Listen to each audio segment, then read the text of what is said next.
Joan Esposito, live, local, and progressive on WCPT 820. I'm very pleased to welcome back to our airwaves someone who always brings the passion, even when I cannot find my own. Former Illinois congressman, former Tea Party member, somebody who campaigned hard for Kamala Harris as we did. Joe Walsh is here. Hello, Joe. Love me some Joan Esposito. Love me. I'm not going to let you be down. No, no, no, no, no. Okay, that's what I needed. That's what I needed to hear. No. Because, and I had a TV interview in Canada this morning, and the host asked me, like, how can it be that you all aren't so despondent with what's going on? And I said, because that's what feeds that idiotic madman dictator in the White House. Joan, he wants you and me to feel hopeless. He wants us to quit. He wants us to just give in. We can't. Though I know things are really dark right now. You're absolutely right. And one thing that I've been trying to do on this show is when something goes right, when a judge stops something that he's trying to do, when something goes right, I try to make sure that I include this because I do not want to be a lefty version of Rush Limbaugh and start screaming about the latest outrage. I know that's sometimes considered among the suits to be a ratings juggernaut, to be angry and screaming. But personally, I cannot sustain that model. So tell me, what have you been up to other than speaking to our very patient friends in Canada? Well, I'm still politically homeless. Obviously, I'll never, ever be a Republican again. Maybe a Democrat one day, Joan. Who knows? I'm still politically homeless. And, oh, shush. Well, your tent would be big enough for me. I don't know that the Democrats' tent is big enough. The Democrats, Joan, they're going through some stuff. Look, they got to figure out who they are and what they are. A big reason that madman, that monster is in the White House is because the Democrats have major problems that they let go on for a long time. And it was easy to do because Trump's so bad and MAGA's so crazy. I get it. But the Democrats have real issues they need to address. Do you feel that there are any Democrats out there who see that problem and are doing something about it? Is there anybody that we should be paying attention to on this show who's doing it right? Great question. I'm asked a lot. Like, here's what I've always said. Like, we're living in a populist moment. What does that mean? That means, like, regular average Americans are pissed off. They've been pissed off for a while. And Trump recognized how pissed off they were 8 years ago. He's an evil demagogue. So he recognized the anger, he exasperated the anger, and he divided us and made it even worse. Mm-hmm. But the Democrats have never recognized this moment. The Democrats come across as too elitist and out of touch, and I don't like to use the word woke. Dispassionate, professorial. Yes. Mm-hmm. Yep. Joan, I know you and I spoke maybe after the election. I campaigned every day for Kamala Harris in one of the battleground states, and I would hear from everybody every day. They would tell me, Joe, I know Trump's a bleepity-bleep. I can't say it on the radio. I know he's a bad guy. I know he's a jerk, all the rest. But the Democrats look down on me. I heard that everywhere I went from regular people. Now, is there a Democrat out there that can speak to this or roll up their sleeves and fight and talk to regular people? I haven't heard that Democrat yet. No. Well, one of the things that got my attention, because this was my almost daily complaint, what you're saying here now, and Chris Murphy, the sort of a East Coast white guy who ordinarily, I'm sorry, maybe I'm elitist, I wouldn't have paid that much attention to him. Right. He started coming out weeks ago. The first thing that caught my attention was, and honestly, this was probably 3 weeks ago, and he was like literally shouting on cable news, where are the Democrats? Look at what's happening. Where are the Democrats? Why is no one doing anything? And I'm sure you heard about the phone call that J.B. Pritzker helped organize with Democratic governors and Chuck Schumer to basically say, dude, get out of your office, do something. And one of the things, because of course it was J.B. Pritzker, so it was widely reported in Illinois. One of the things Chuck Schumer told him, well, Cory Booker's really good at social media, and he put together a PowerPoint presentation for us, like, what's TikTok and what's Facebook and how to post and how often to post. And I wanted to just put my head down on the desk and sob a little bit. Well, you're so right. And by the way, no, it's already. It's too late with Schumer. What you got to do with Schumer is just don't put him anywhere near a TV camera anymore, because that ain't your face and that ain't your voice. That's not what this party needs. Joan, Chris Murphy's been a stand-up. But here's what, 3 weeks ago, was it already, that horrible plane crash in D.C.? 67 innocent souls killed. And, Joan, I'm not exaggerating. While bodies of the victims were being pulled from the river, Donald Trump, in essence, came out and said, black people, brown people, transgender people, and people with disabilities killed these people. He went right into the racist, bigoted DI. Now, okay, and that's Trump. All I got from Democrats for a day or two after that was political speak. Oh, that's not accurate. Oh, DEI's not bad. Oh, we don't know enough information yet. Screw all that. I want to hear freaking righteous anger. How dare that guy in the White House blame black and brown air traffic controllers? I want Democrats to speak like people and not politicians. And we're not getting that. There was, and I didn't recognize him, some political strategist who was on probably MSNBC last night, and he was saying much of what you're saying, that there needs to be this new wave of leadership. And so somebody said, well, are you talking about the younger people like AOC? He goes, no, not anybody from the squad, but we need to elevate and so I'm thinking, are we going to elevate Maxwell Frost? He's pretty young. I believe he's still in his 20s. Who are we going to elevate? Along those lines, and I'm kind of interrupting myself as I am wont to do. Jerry Connolly is now the top Democrat on the Oversight Committee, put there pretty much by Nancy Pelosi lobbying on his behalf.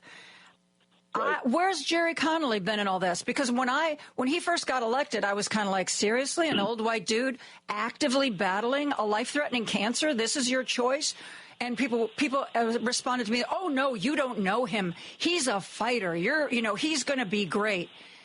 Have I been missing all of the press conference and statements and social media posts from Jerry Connolly fighting against anything that's going on now? I don't think so.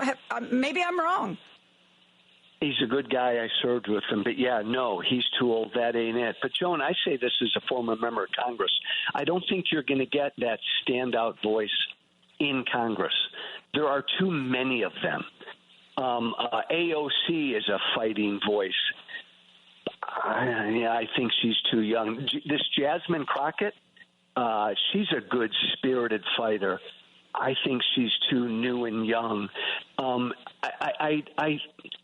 the other thing the Democrats have to wrestle with, Joan, is do you want to do a real hard left-wing fighting populist, or do you want to do something a little more to your middle kind of fighting populist?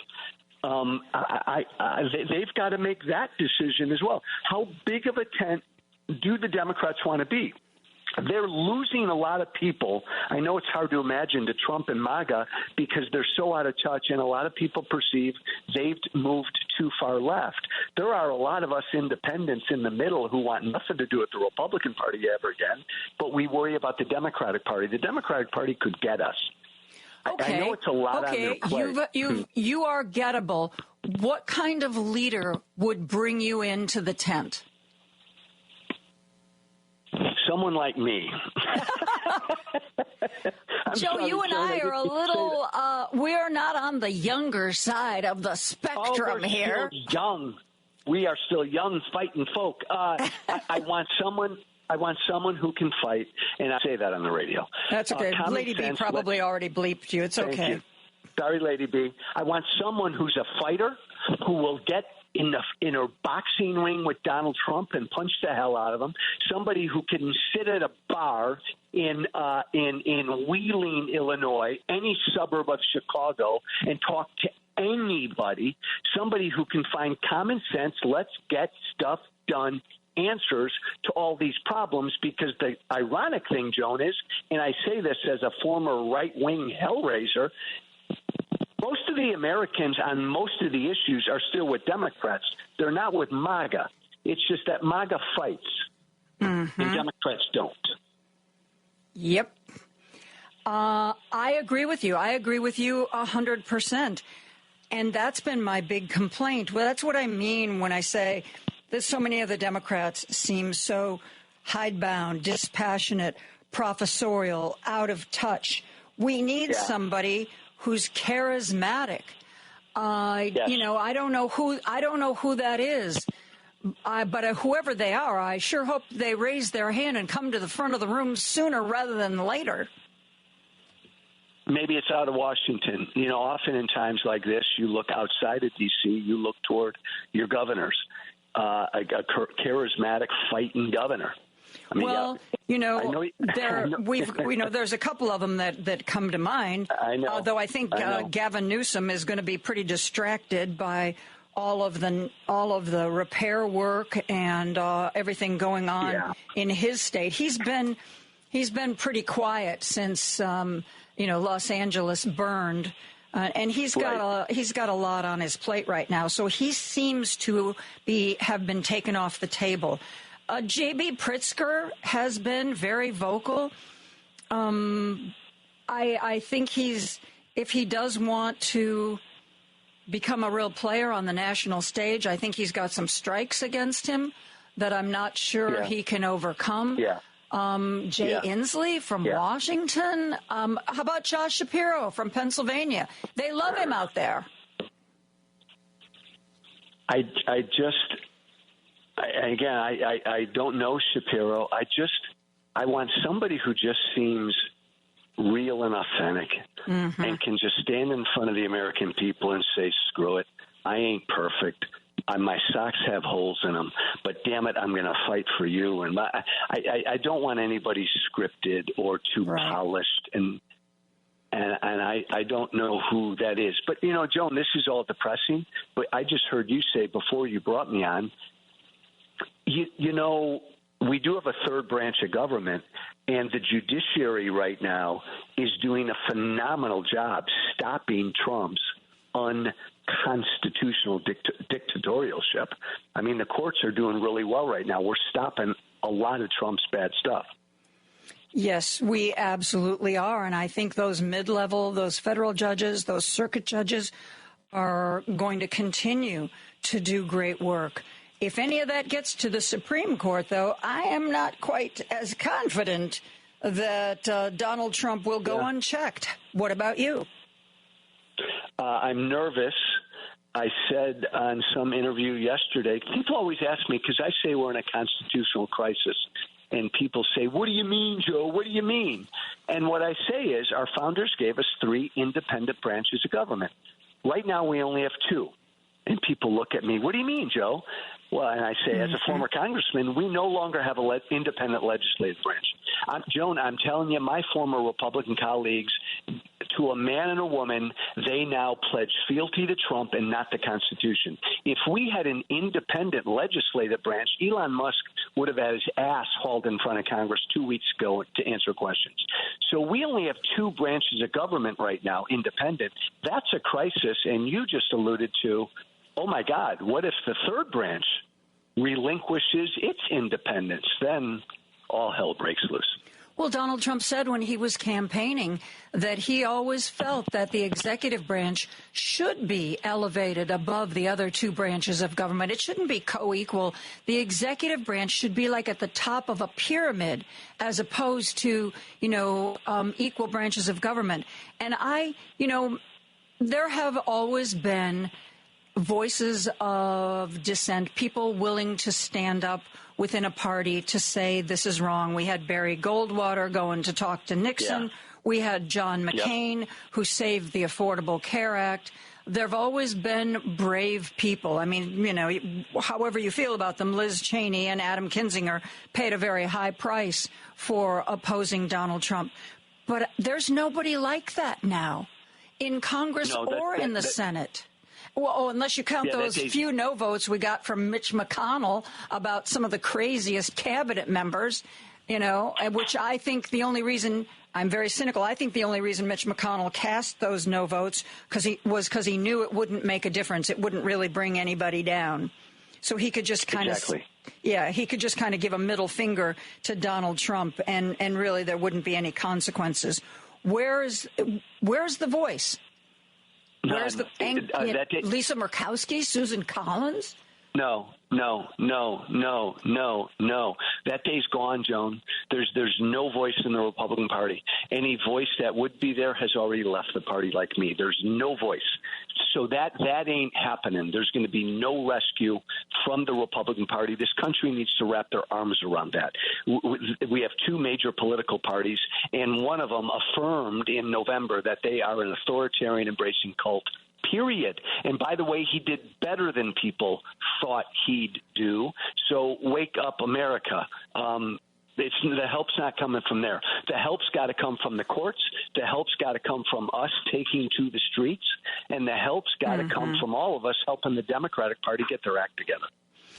Do you think Donald Trump is tolerating Elon Musk, who is clearly trying to show everyone that he's really the power behind the throne, if not the power in front of the throne, because he knows that, supposedly Joni Ernst, who had the possibility in committee of tanking Pete Hegseth and indicated she wasn't going to vote for this guy, and pressure was brought to bear. And I was told that basically it was like, you know what?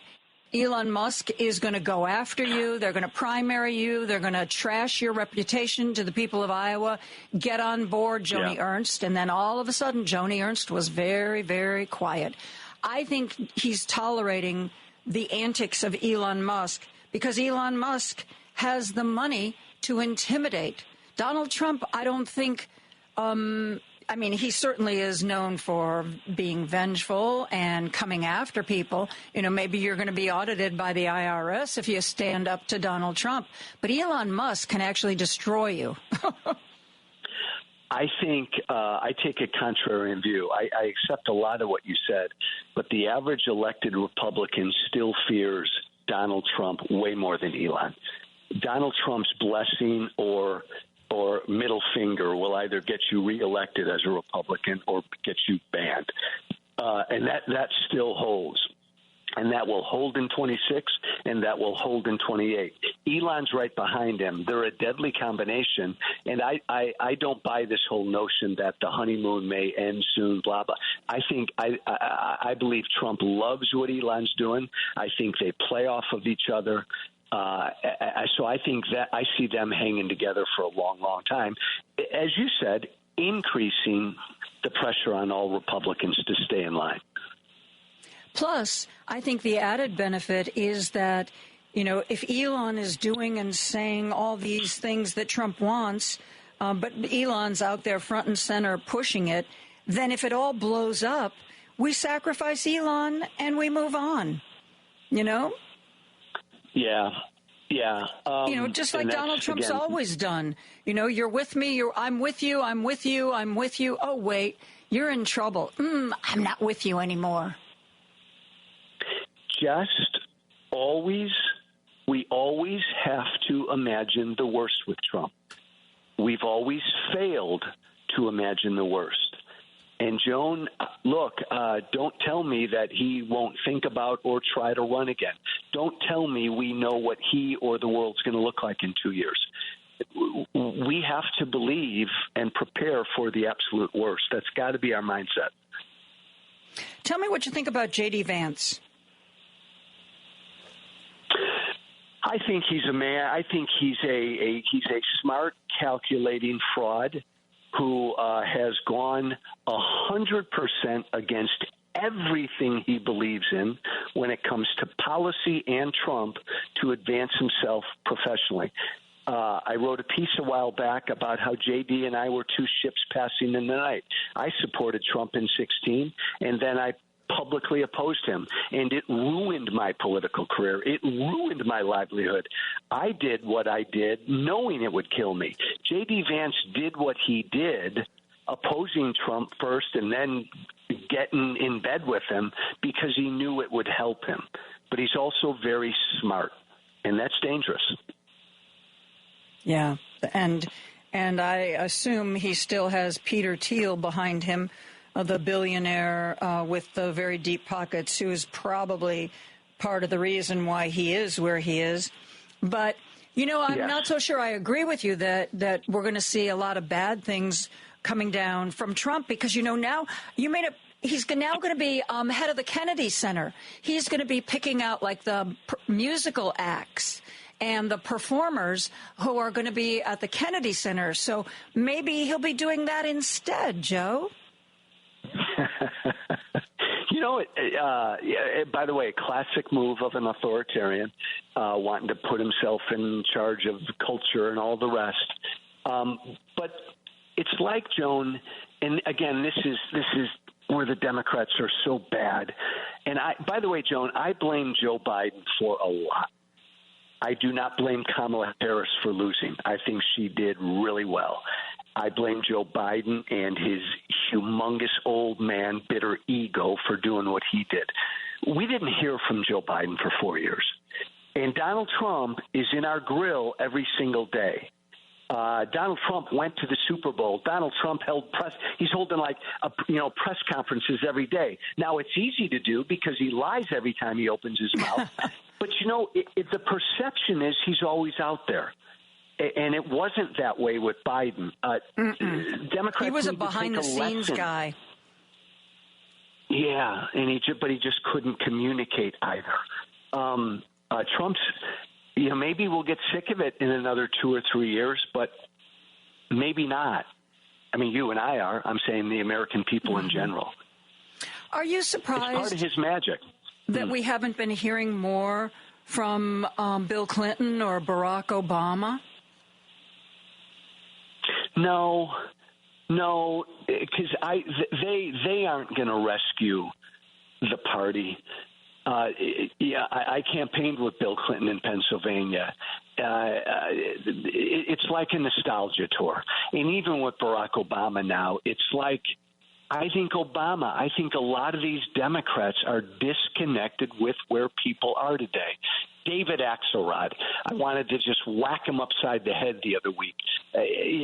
Talk about an old-time consultant. Go retire, David Axelrod. Telling Democrats they shouldn't fight on this USAID issue.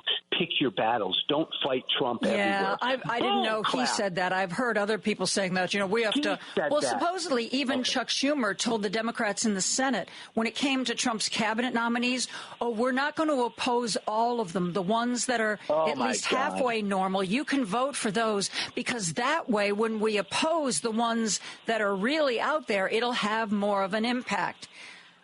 That didn't work out very well. No. Go away, Schumer. Go away. And David Axelrod and all the rest of your day's done. This Democratic Party needs to connect regular people and not connect with the people who watch MSNBC every night. They need to recognize that. Mm-hmm. How about Rahm Emanuel? I like Rahm. I've always liked Rahm. Rahm's a fighter. I'd like to see Rahm play a role here because I think Rahm would be speaking your and my language right now. So he did agree with Axelrod. They were on the same show that they shouldn't fight to save USAID. But no, I think Rahm generally gets it.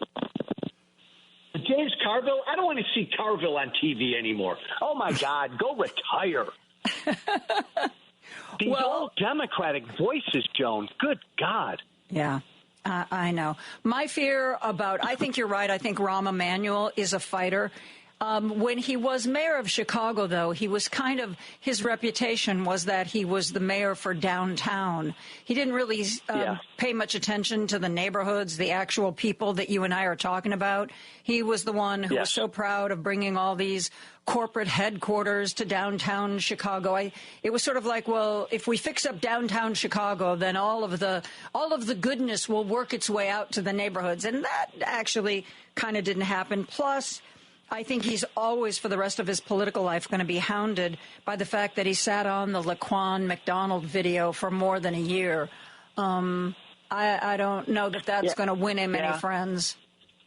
Yeah, no, I don't think Rahm's the guy to run. I think Rahm should be at a table helping Democrats figure out what the heck they need to do. I think his voice is valuable. Do you know anything about Ken Martin, the new head of the DNC? I don't. I wish I did. I don't. I know David Hogg pretty well, the chairman of DNC.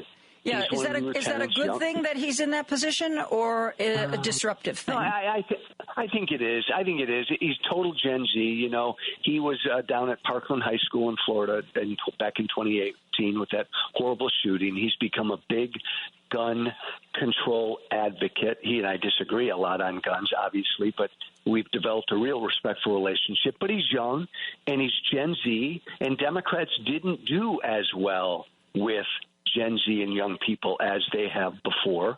That's a real problem, so they need that. I don't know much about the new guy, though, in Minnesota. And I don't think that matters. I don't think those positions don't matter. What matters is the faces and voices that you have out there as candidates trying to inspire and help move people somewhere. That's where it's got to come from. And you don't think there's anybody currently in political elected life who stands out as that person to you? You think it's going to be somebody whose name you and I aren't all that familiar with now, who comes to our attention over the next few months? Yeah, and it's got nothing to do with issues. I'm not a Democrat, obviously. It's got nothing to do with issues. I'm imagining if I were a Democrat, who would that inspirational person be? I don't see it out there right now. No.